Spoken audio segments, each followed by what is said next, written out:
नमस्कार दोस्तों, आज के वीडियो में मेरे साथ है हर्षुल शर्मा जो कि पंजाब के रहने वाले हैं और इनके पास जो है एक Hyundai Elite i20 है। तो दोस्तों आज के वीडियो में जो है हम कोशिश करेंगे कि उनसे जो है i20 ओन करने का एक्सपीरियंस लेने की कि i20 जो है ओन करने में कैसी रहती है, सारी चीजें आज आपको i20 के बारे में इसी वीडियो में पता चलेगी। वैसे दोस्तों बंदे का जो है एक YouTube चैनल भी है ऑटोमोबाइल से रिलेटेड और सच में भाई के पास जो है बहुत सारा ऑटोमोबाइल से रिलेटेड नॉलेज भी है। तो आप डेफिनेटली जो है उनका चैनल और उनका इंस्टाग्राम पेज जिसमें लगभग 25,000 फॉलोअर्स है, उन दोनों को जो है मेरे डिस्क्रिप्शन में जाके लिंक क्लिक करके फॉलो कर सकते हैं। तो बिना किसी देरी के चलिए इस वीडियो को शुरू करते हैं। सो हेलो गाइस, मेरा नाम हर्षुल शर्मा है और मेरा एक पेज है on Instagram called autogram07 and मेरी भाई से मुलाकात हुई थोड़े लास्ट वीक जब हमने डिसाइड किया वीडियो शूट करेंगे मिलकर। तो भाई ने आज मैं अपनी i20 का रिव्यू दूंगा क्यों मैंने i20 चूज की instead of going to any other vehicle in this segment. So करते हैं भाई स्टार्ट। तो सबसे पहला क्वेश्चन जो मैं हर्षुल कहूंगा कि आपने जो है गाड़ी कौन से ईयर में खरीदी थी और आपकी गाड़ी जो है कितनी चल चुकी है? सो भाई मैंने लास्ट ईयर जैन में खरीदी थी। जो मैन्युफैक्चरिंग है वो दिसंबर 2018 की है और मैंने जनवरी 2019 में 2nd जनवरी को डिलीवरी ली थी। मेरा वैसे तो मेरा कोई प्लान नहीं था देने का, बट अचानक से प्लान बना क्योंकि जो मेरी प्रीवियस गाड़ी थी वो थोड़ी दिक्कत देनी शुरू कर दी थी। तो we have to make a call and उस टाइम पे जो हमें ठीक लगी। और मैं आपको बता दूं इस टाइम में बहुत ज्यादा फ्रॉड्स होते हैं फ्रॉम डीलरशिप्स, बिकॉज इस टाइम स्टॉक वगैरह बहुत कम होता है और वो गाड़ी बेचने के चक्कर में आपकी बुकिंग्स भी ले लेते हैं और कहीं ना कहीं वो जुगाड़ करके आपको गाड़ी देते हैं जिसमें कई बार एक्सीडेंटल गाड़ियों को भी रिपेयर करके चेप देते हैं। जो हुआ तो मेरे साथ भी था, बट वो बाद में रिजॉल्व हो गया, मैं उसमें भी नहीं जाऊंगा। तो मैंने पूरी रिसर्च करके गाड़ी ली एंड 2019 में रजिस्ट्रेशन है और उसके बाद डीजल है ऑब्वियसली क्योंकि मेरी रनिंग ज्यादा है और साल में और आप लगा लीजिए 16,000 किलोमीटर अभी तक चल चुकी है बिकॉज ऑफ द लॉकडाउन। अगर लॉकडाउन नहीं होता तो मे बी ओवर 30,000 चल जाती। तो जैसा कि आपने बताया रनिंग ज्यादा है इसीलिए आप किया। तो सबसे पहले जो है i20 ही क्यों? उस टाइम तक टीगो डीजल अवेलेबल था, फ्री स्टाइल भी शायद 2019 तक फिर आप किसी सेकेंड हैंड में भी जा सकते थे उस प्राइस रेंज में, तो कंडीशन की इको स्पोर्ट वगैरह भी मिल जाती। लेकिन स्विफ्ट लेकिन क्यों i20? New cars over the second hand और एनीथिंग। तो मैंने बहुत रिसर्च की क्योंकि मेरी फैमिली ट्रैवल कर रही थी या मैं ट्रैवल कर रहा हूँ तो मुझे सेफ्टी मेरी नंबर 1 प्रायोरिटी थी। उसके बाद मेरे सबसे बड़ी प्रायोरिटी सेफ्टी थी, उसके बाद फीचर्स थे और थर्ड थी रिलायबिलिटी। बिकॉज ये जो मैं टाउन में रहता हूँ यहाँ पे इतने शोरूम्स नहीं है और मुझे ये भी देखना पड़ना था कि मेरे क्लोजेस्ट कौन सा शोरूम है और जिसकी आफ्टर सेल सर्विस कैसी है कि इनकेस अगर मैं कहीं फंस जाऊँ या मेरी फैमिली कहीं फंस जाए जब मैं ना हूँ वो कांटेक्ट करे उसी टाइम उनको हेल्प मिल जाए। तो मेरे माइंड में काफी सारी गाड़ियां थी। फोर्ड पे मैं आपको बता देता हूँ, फोर्ड एक्चुअली जो मेरी प्रीवियस गाड़ी थी वो एक फोर्ड फिएस्टा थी 2008 मॉडल जिसको ऑलमोस्ट मैंने खुद मेरी फैमिली ने 11 साल चलाया। तो उसके बाद मेरा मन नहीं था फोर्ड पे जाने का।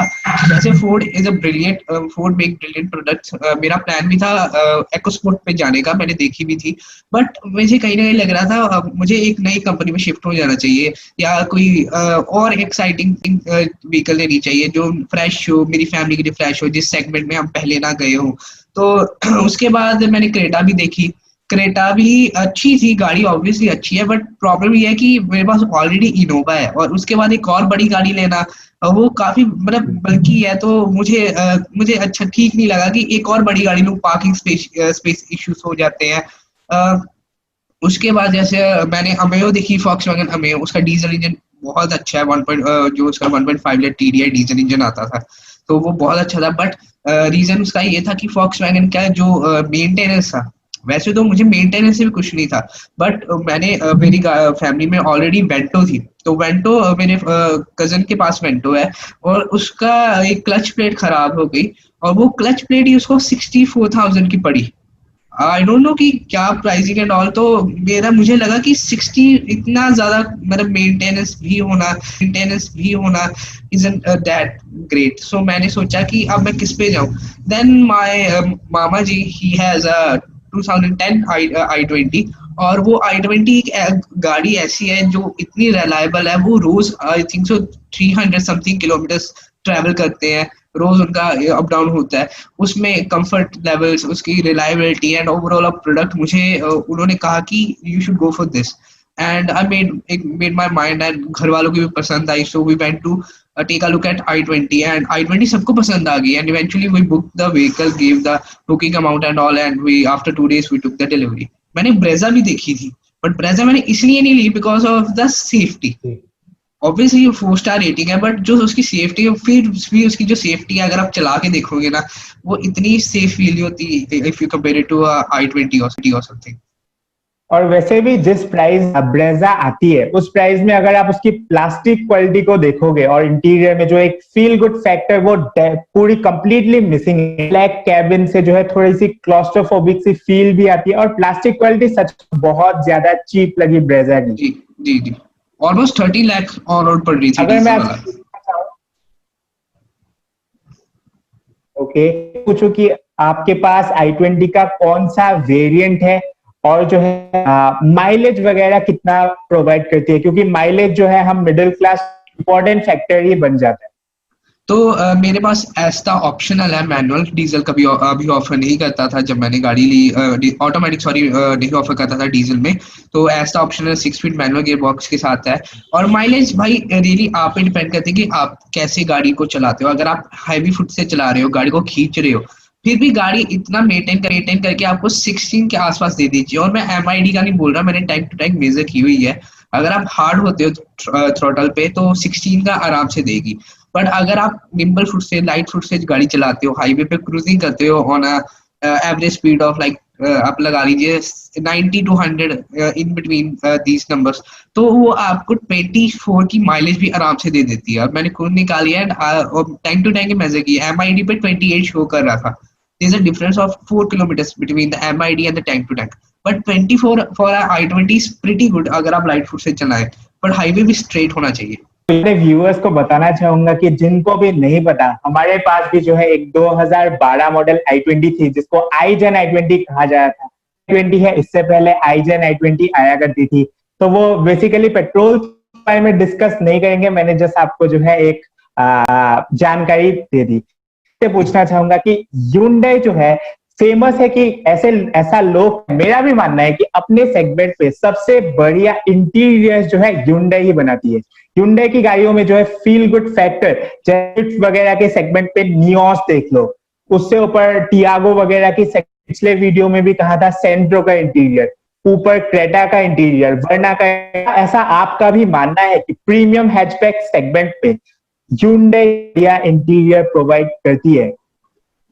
जी सर, जैसे अगर आप फिट एंड फिनिश देखो, the quality of the interiors देखो, अकॉर्डिंग टू मी, अगर मैंने ऑन रोड में बताऊं कि 9 पॉइंट समथिंग की पड़ी अंडर 10 lakhs के बजट पे टॉप मॉडल, तो उस प्राइस में I guess so it is the best looking interior I have ever seen if we compare it to Baleno, or if we compare it to any other car which was available in 2019.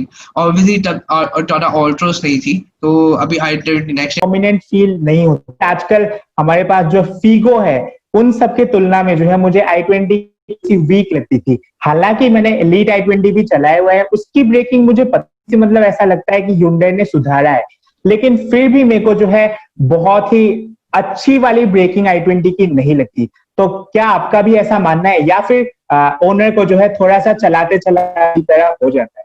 Actually मैं आपसे agree करता हूँ, जो i20 की breaking है वो इतनी भी अच्छी नहीं है। अगर आप कंपेयर करो, कंपेयर टू सेगमेंट, जो पावर है गाड़ी में, जो डीजल मोटर में पावर है, उस हिसाब से नॉर्मल है। बट थोड़ी जो ब्रेकिंग परफॉर्मेंस है, अगर 5 बंदे बैठे हैं ना, उस टाइम थोड़ा ब्रेक्स कर जाती है। और स्पेशली जो ABS सिस्टम है ना, ABS सिस्टम से मुझे थोड़ी सी प्रॉब्लम आई थी कि ABS सिस्टम अगर हैवी ब्रेकिंग में ना वो आवाज करता था, स्पेशली जब मैं जोर से ब्रेक डालता। मेरे ड्राइवर ने भी 3-4 बार मुझे कहा कि सर एक बार इसको दिखा लो, जब भी मैं जोर से ब्रेक दबाता हूँ तो बहुत आवाज करता है, या पता नहीं कौन सी अजीब सी आवाज थी।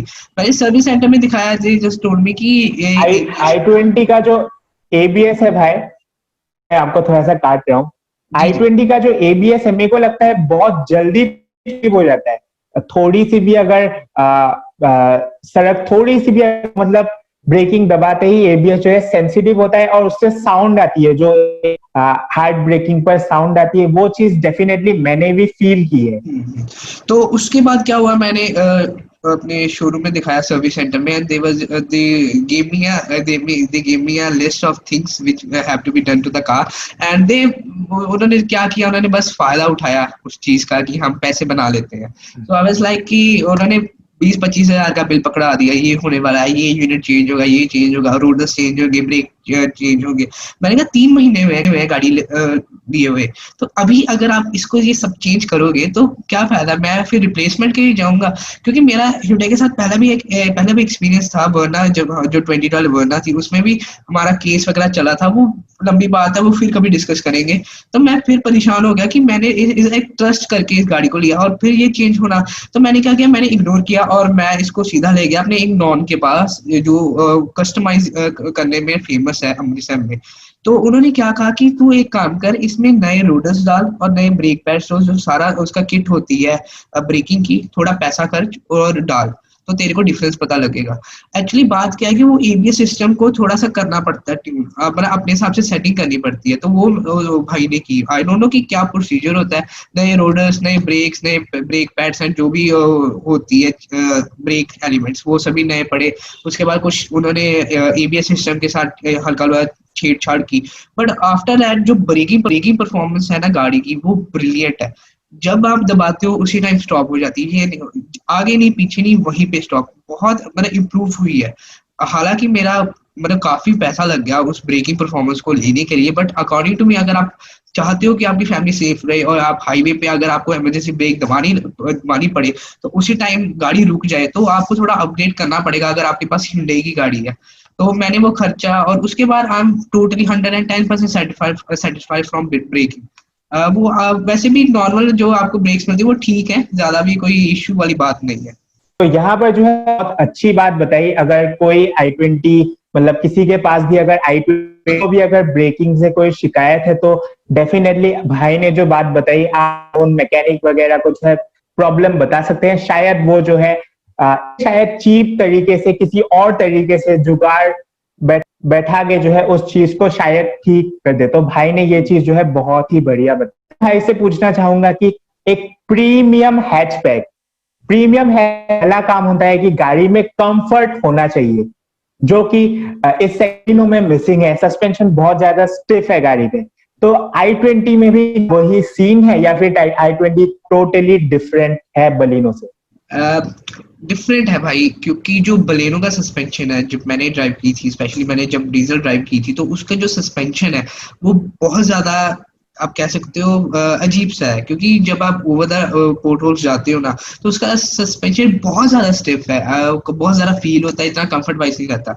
But on the other hand i20 का फिर भी ठीक है, बट ये नहीं कह रहा कि बहुत सॉफ्ट है, उसका भी काफी स्टिफ है। But over the bad roads वो फिर भी ठीक है, and on the highway it's just glides like a smooth ship, आप कह सकते हो, जो पानी में शिप चलती है ना, just glides over the bad road, अगर वो स्पीड पे। अगर i20 के सस्पेंशन स्टिफ नहीं है तो आप i20 की हैंडलिंग के बारे में क्या कहना चाहोगे? वैसे वो का मानना है, और हमारे पास जो i20 थी उसमें भी ये फील होता है कि स्टीयरिंग बहुत ज्यादा लाइट होता है, हाई स्पीड में जो है थोड़ी सी और वेट चाहिए होती है गाड़ी में। आपका क्या कहना है? अगर आप इसको बलेनो से कंपेयर करोगे, बलेनो का थोड़ा सा स्टीयरिंग थोड़ा सा ठीक है, if you compare to Baleno, या ऑल्ट्रो से कंपेयर करोगे, और इन दोनों गाड़ियों का स्टीयरिंग फीडबैक ठीक है। Hyundai के साथ क्या प्रॉब्लम है, Hyundai की हर गाड़ी के साथ ऑलमोस्ट प्रॉब्लम है कि उनका जो स्टीयरिंग है वो फील एंड फीडबैक इतना नहीं आपको देते हैं ड्राइवर को। तो वो क्या होता है, उससे हमारा कॉन्फिडेंस जो है वो थोड़ा सा लैक होना लगता है। जैसे अगर आप टाटा ऑल्ट्रो चलाते हो तो आप कॉन्फिडेंस बहुत अच्छा बिल्डअप होता है ऑन द हाई स्पीड, आपकी हाथों में कंट्रोल होते हैं, आपको पता है अगर स्टीयरिंग थोड़ा सा भी किया तो होता है। इतना ज्यादा लाइट भी नहीं होना चाहिए स्टीयरिंग, और ज्यादा आप मान लीजिए मेरे नोन के साथ हुआ है कि वो उनके पास भी i20 थी, तो वो जा रहे थे ऑन हाईवे, तो क्या हुआ, ऑब्वियसली लाइट स्टीयरिंग था, तो क्या हुआ कि उनकी आंख लग गई या पता नहीं क्या हो गया, तो उनसे उसी टाइम स्टीयरिंग मुड़ गया, because it is a light steering, तो वो मुड़ गया और वो गाड़ी चली गई ऑफ द हाईवे। तो मतलब स्टीयरिंग ज्यादा लाइट भी नहीं होना चाहिए, ज्यादा हैवी भी नहीं होना चाहिए, कॉम्बिनेशन ऐसा होना चाहिए जिसमें इन केस अगर कोई इंसिडेंट हो जाता है या ड्राइवर को नींद आ जाती है तो आसानी से घूम ना जाए। hyundai को इस चीज पे थोड़ा काम करना चाहिए, ये भी थोड़ा एक सेफ्टी फीचर। वैसे वैसे भाई मैं आपको बताऊं कि Hyundai ने जो है ओवर द टाइम इस चीज को इम्प्रूव किया है। जैसे आप जो है 2013 वाली फिल्म से अगर अब वाली वर्ना को कंपेयर करोगे, मैं वर्ना का एग्जांपल ले रहा हूं, तो स्टीयरिंग ज्यादा ठीक हो गया है, फील एंड फीडबैक जो है गाड़ी में धीरे, यानी Hyundai जो है इस चीज को भी बेटर कर रही है। टाइम वो करेंगे क्योंकि उनको करना पड़ेगा, ये कस्टमर की नीड है, and I think so by the time ये इम्प्रूव होगा। एंड नेक्स्ट ईयर i20 से मेरी बहुत सारी एक्सपेक्टेशंस है, सबकी एक्सपेक्टेशंस है। तो भाई अब मैं पूछना चाहूंगा, जिसके लिए Hyundai फेमस है, जिसके लिए जो है लोग मानते हैं कि Hyundai में अच्छी होती है, तो आपका एक्सपीरियंस Hyundai के साथ कैसा रहा है? सर्विस कॉस्ट वगैरह क्या बहुत ज्यादा महंगी है या बहुत ज्यादा मतलब ठीक रेट पे है? और क्वालिटी जो है, सर्विस की क्वालिटी हम जिसे कहते हैं। देखो भाई, मैं सबसे पहले अपना एक्सपीरियंस, पहले मैं ना कॉस्ट शेयर कर देता हूँ, क्योंकि जो एक्सपीरियंस है वो थोड़ा सा लंबा है। कॉस्ट अगर आप फर्स्ट सर्विस की बात करो तो फर्स्ट सर्विस में मैं आपको बता दूं, जहाँ पे लोड ज्यादा होता है वहां पे कभी जो वर्कर्स हैं वो कॉन्सेंट्रेट नहीं कर पाते गाड़ी पे। जो मेरे साथ हुआ, मैं उसको ले गया था उस वर्कशॉप में जहाँ पे लोड बहुत ज्यादा था फॉर द फर्स्ट सर्विस, जो जिसमें माइनर बस आपकी गाड़ी वॉश कर देते हैं एंड ऑल। तो वहां पर मेरा एक्सपीरियंस बहुत खराब था, क्योंकि वो कोई सुन नहीं रहा था, गाड़ी भी बहुत गंदी वॉश की थी, कोई ध्यान नहीं दे रहा था, कुछ काम नहीं ठीक से हो रहा था। तो वो थोड़ा अजीब सा था एक्सपीरियंस। आफ्टर दैट मैंने दिमाग लगाया और मैं अपने बिल्कुल पास वाले सर्विस सेंटर में ले गया जहाँ पे ज्यादा लोड नहीं होता। आफ्टर दैट मुझे वहां पे कुछ ऐसे मतलब लोग मिले जो कंसल्टेंट्स होते हैं, वो इतना उनका अच्छा behaviour towards like greeting the customer and उसकी प्रॉब्लम सॉल्व करना एंड ऑल, तो उनका बिहेवियर बहुत अच्छा, वे ऑफ टॉकिंग बहुत अच्छा था। जो गाड़ी इमीडिएटली उन्होंने बे में लगाई, जो उनकी जो वहाँ पे वो सर्विस करते हैं, उसी टाइम उन्होंने सर्विसिंग स्टार्ट करा दी, सब कुछ उन्होंने एक एक चीज नोट की। मैं एक ऐसा बंदा हूँ जो हर सर्विस पे छोटा छोटा काम करवाता हूँ, ये कुछ लाइक ग्रीसिंग से रिलेटेड, कोई पॉलिश हो गई, कोई स्क्रैच पड़ा उसको ठीक करवाना, ये मैं छोटे मोटे काम करवाता रहता हूँ।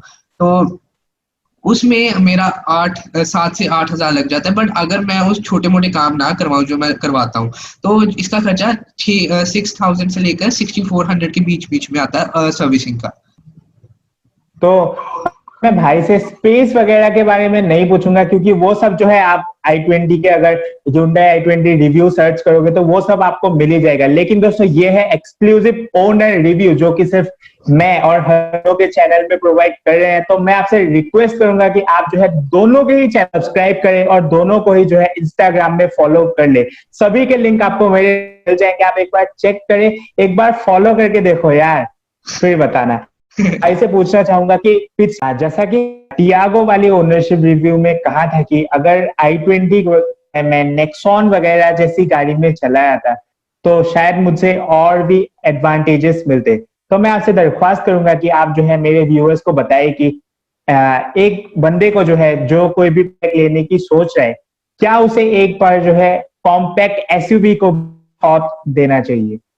आई थिंक सो कि जो कॉम्पैक्ट सेडान्स या प्रीमियम हैचबैक को देख रहे हैं लेने के लिए, उनको एक बार जाके कॉम्पैक्ट सब 4 मीटर वाली एसयूवीज को भी देखना चाहिए, बिकॉज आपको अच्छी ग्राउंड क्लियरेंस मिल जाती है, एडिशनल फीचर्स मिल जाते हैं। जो ये एसयूवीज है ना, ये एक ओवरऑल ऐसा मतलब जो हमारे इंडियन रोड्स है ना उनके लिए बनी है। सेडान या हैचबैक में आपको इतना कंफर्ट नहीं मिलता जितना इन गाड़ियों में मिलता है। और जो आजकल नई नई गाड़ियां आ रही है, जैसे अब वेन्यू है, EcoSport है, या और एक दो गाड़ियां हमारे सेगमेंट में है, अभी निसान मैग्नाइट आएगी, किया सॉनेट अभी रिसेंटली इंट्रोड्यूस हुई है।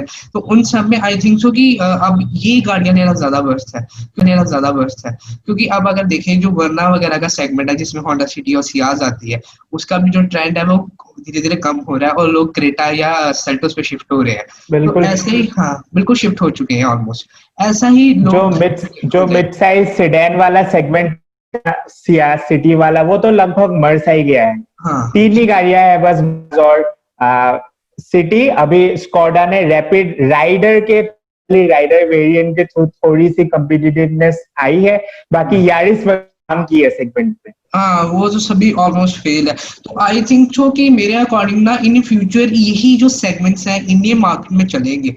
और आप ये जो प्रीमियम हैचबैक का या सिडान का आप सेगमेंट देख पा रहे हो, इनमें इन फ्यूचर प्रोडक्ट्स जो है वो इतने ज्यादा इंट्रोड्यूस नहीं किए जाएंगे जितने इस सेगमेंट में किए जाएंगे। हर कंपनी इन सेगमेंट में फोकस करिए, क्योंकि ये दो सेगमेंट्स हैं जो सबसे ज्यादा सेल्स कर रहे हैं।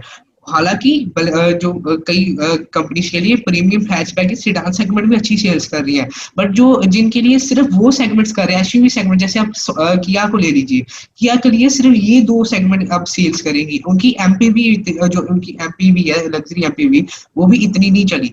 ये दोनों गाड़ियां उनके लिए सेल्स करेंगी अब। और इन फ्यूचर जो भी कंपनी इंडिया में आएगी ना, वो और जो मैन्युफैक्चरर्स भी है, मैन्युफैक्चरर्स है, जैसे आप किया को देख लीजिए, वो एसयूवीज लाई, फिर वो अपने ट्राइबर और क्विड को भी, हालांकि वो एसयूवी नहीं है लेकिन थोड़े से डिजाइन देने की उन्होंने भी कोशिश की है।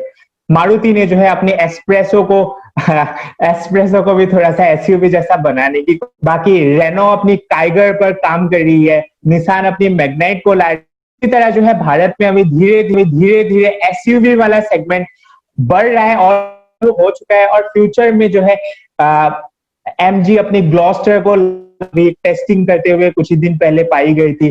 तो इसी तरह जो है एसयूवीज एक ट्रेंड सा बन गया है कि लोगों को बड़ी गाड़ी चाहिए जिसमें ग्राउंड क्लियरेंस वगैरह की जो है टेंशन ना हो। जी जी, ये in future he Indian automotive market का फ्यूचर है। और हम इट्स अ फैक्ट, हम इसे डिनाई नहीं कर सकते कि इन फ्यूचर आने वाले 2-3 साल में जो सिडान का सेगमेंट है ये ऑलमोस्ट जीरो हो जाएगा। जो मिड साइज सिडान्स है इनका ऑलमोस्ट जीरो हो जाएगा। और जो प्रीमियम हमारी हैचबैक्स आ रही है, या ऑर्डिनरी जो हमारी आप कह सकते हो स्विफ्ट वाला सेगमेंट है, या हैचबैक्स है, या कॉम्पैक्ट सिडान्स है, इनका भी सेगमेंट में बहुत मार्जिन मतलब गिरने वाला है। बिकॉज अब जो कंपनीज क्या है वो एसयूवी भी ऐसी ला रही है जो थोड़ी प्राइस ओरिएंटेड है, वो भी उस प्राइस से स्टार्ट करने की कोशिश कर रही है जिस प्राइस पे आपको प्रीमियम हैचबैक स्टार्ट होती है, या नॉर्मल हैचबैक स्टार्ट होती है, या कॉम्पैक्ट सिडान्स वो स्टार्ट होती है, और उसी प्राइस में वो सर्विसिंग कर रहे हैं, क्वालिटी वगैरह दे रहे हैं। तो आई थिंक सो लोग भी वहां जाना पसंद करेंगे। तो वैसे तो i20 के ऊपर किसी को भी कोई आशंका नहीं है, लेकिन मैं फिर भी एक बार हर्षुल से पूछूंगा कि आपको गाड़ी की परफॉर्मेंस कैसी लगी।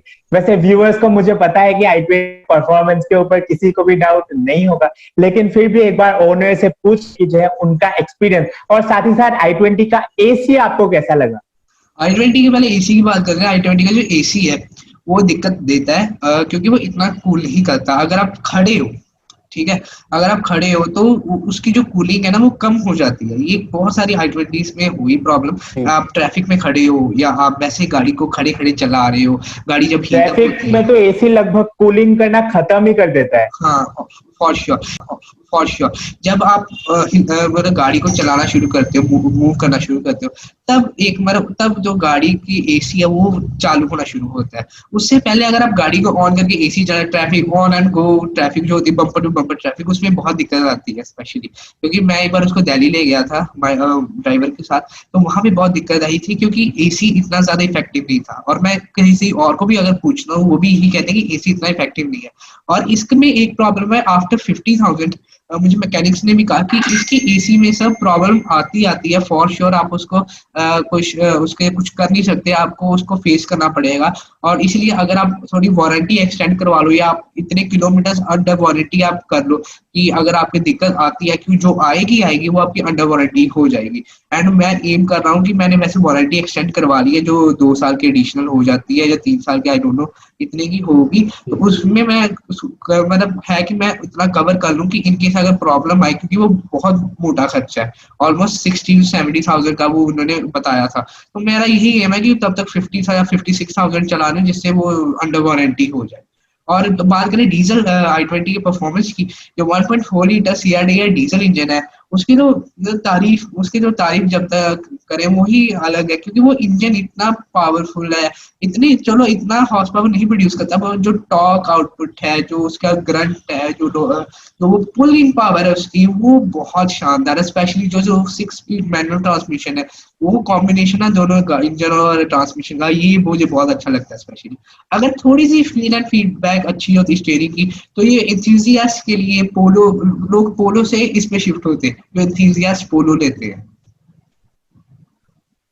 तो 2-3 साल पहले तक क्या लगता था कि जो स्विफ्ट आती थी, ये वाली नहीं, इस जनरेशन स्विफ्ट आती थी, उसमें अगर ये i20 का डीजल इंजन आ जाता, सो कॉम्बिनेशन होता, वो मुझे पर्सनली लगता था, क्योंकि उसकी हैंडलिंग वगैरह बहुत शानदार थी।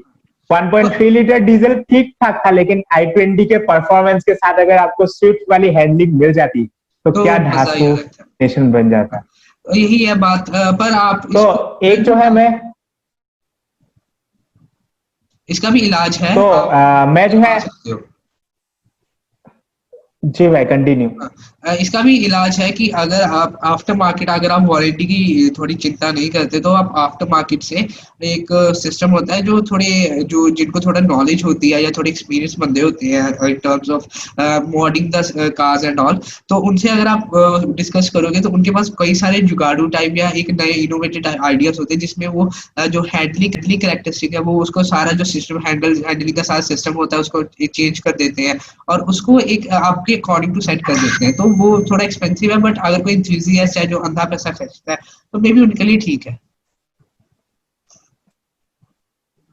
तो एक जो है, मैं हर्षुल भाई से आज का पूछना चाहूंगा कि आज अगर अभी मैं आपके हाथ में 10 लाख, तो आप क्या फिर से i20 पर जाना चाहोगे या फिर आप कोई और ट्राई करना चाहोगे? वैसे जो है i20 नई आने वाली है, जिसको भी नहीं, डीलर्स ने जो है अनऑफिशियली बुकिंग शुरू भी कर दी है, तो बहुत सारे लोगों को नहीं पता होगा।